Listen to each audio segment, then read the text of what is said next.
Hello' everyone, আজি মই বনাবলৈ ওলাইছোঁ মাছৰ ভৰ্তা বা পিটিকা।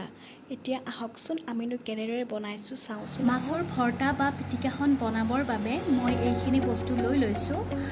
প্ৰথমতে লৈছোঁ 2 পিচ মাছ, মই ৰৌ মাছ লৈছোঁ আৰু অকণমান তেলত ফ্ৰাই কৰি লৈছোঁ।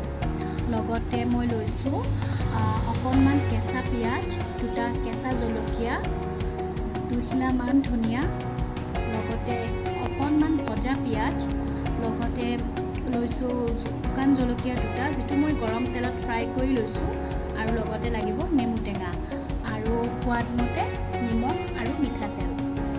মই মাছৰ পিটিকাখন সোৱাদ বঢ়াবৰ বাবে অকণমান গেছত পুৰি লৈছোঁ এনেদৰে।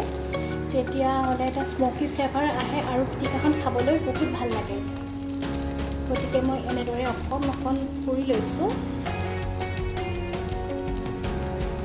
এয়া চাওক, মাছ 2 পিচ হৈ গৈছে। এতিয়া আমি মাছৰ কাঁইটখিনি আঁতৰাই পেলাই ভালদৰে পিটিকা কৰিলে ৰেডি হৈ যাব।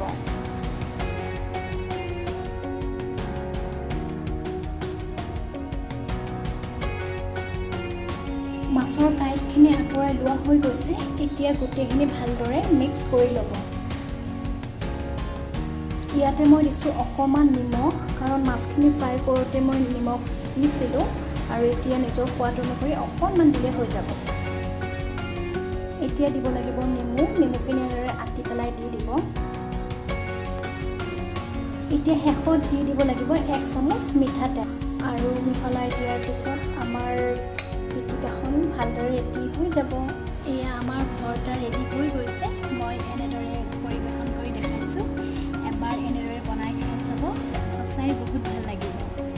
যদি মোৰ ভিডিঅ'টো আপোনালোকৰ ভাল লাগে তেনেহ'লে লাইক, শ্বেয়াৰ আৰু মোৰ চেনেলটো ছাবস্ক্ৰাইব কৰিবলৈ নাপাহৰিব।